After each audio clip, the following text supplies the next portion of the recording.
students, we will read today a very important poem, Fire and Ice, composed by Robert Frost. In this very poem, the poet has justified that what is the value of life, and a day will come that will be the doom day, the day of destruction. And the poet holds two opinions of destruction. One is fire and second is ice. So far as the matter of fire is concerned, in literature, fire has deep values. It purifies. It is a kind of purifier.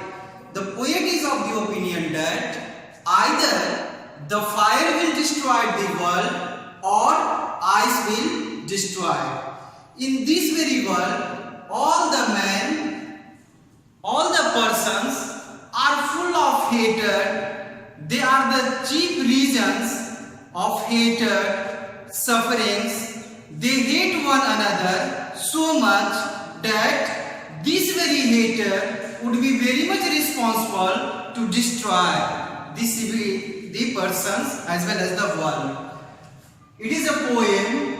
It is a very short poem which gives the view that two persons, anger and indifference, are the root causes for the destruction of mankind. The poet seems to say that the world is at the stake. It is standing at the stake of its life. A day will come that will be the day of destruction. The poet conveys that some people say that the fire will be the destroyer, whereas others has the opinion that the ice will destroy. The ice will be the cause of destruction. The ice will be the cause of end of this very world. But the poet says that I hold the opinion that the fire will be responsible. Why?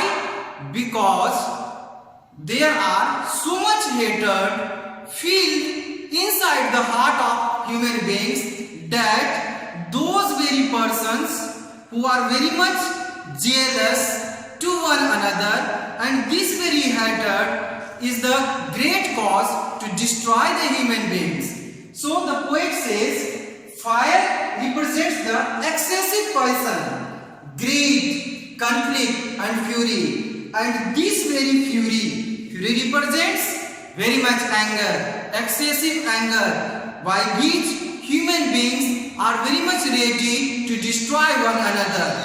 This anger begins with the stupidity, ignorance, and that very ignorance becomes very much responsible to create anger in the human beings. And whenever anger comes, it destroys our wheat, and that becomes the chief reason of destruction. Greed, it is one of the chief reasons for the destruction of mankind also. Nobody is happy with another progress. Nobody is happy with another development, another happiness. If one is happy, the person is also very much unhappy to see the happiness of another person. This is called jealousy. And this very jealousy develops hatred in human beings, in mankind. And that very jealousy becomes the root cause of destruction. So much anger is rather buried inside the heart of the mankind, and that very anger is responsible to destruct the world. So at the same time, the poet wants to convey the message that if the fire will not be able to destroy the mankind, to destroy human beings, ice will do it. The poet conveys the idea that passion, negative excessive anger, hatred might cause the destruction of our world. If fire is not be able to destroy it, ice will do it.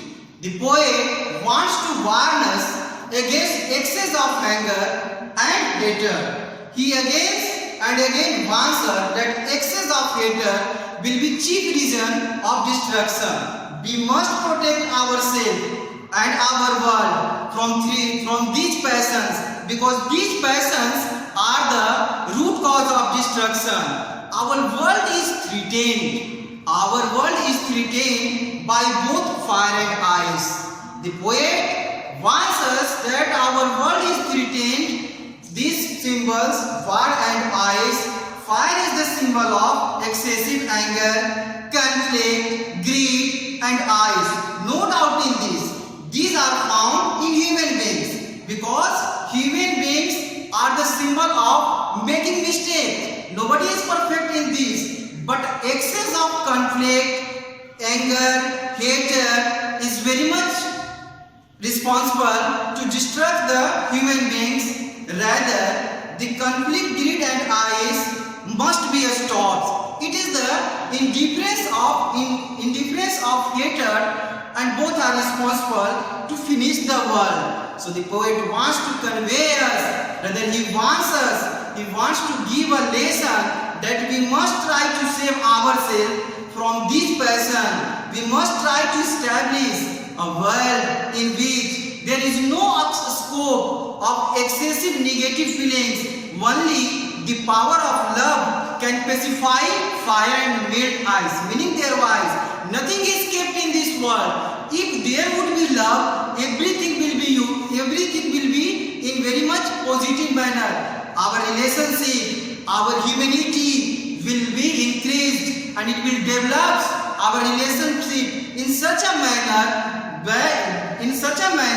as there will be no enmity. So the poet is of the opinion that love is the chief element by which we can pacify, we can overthrow fire, we can overthrow anger of fire as well as destruction.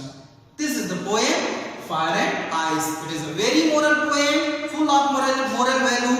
The poem ends with the morality values, that is overladen. The poem is rather pregnant with the idea of how to live a spiritual life.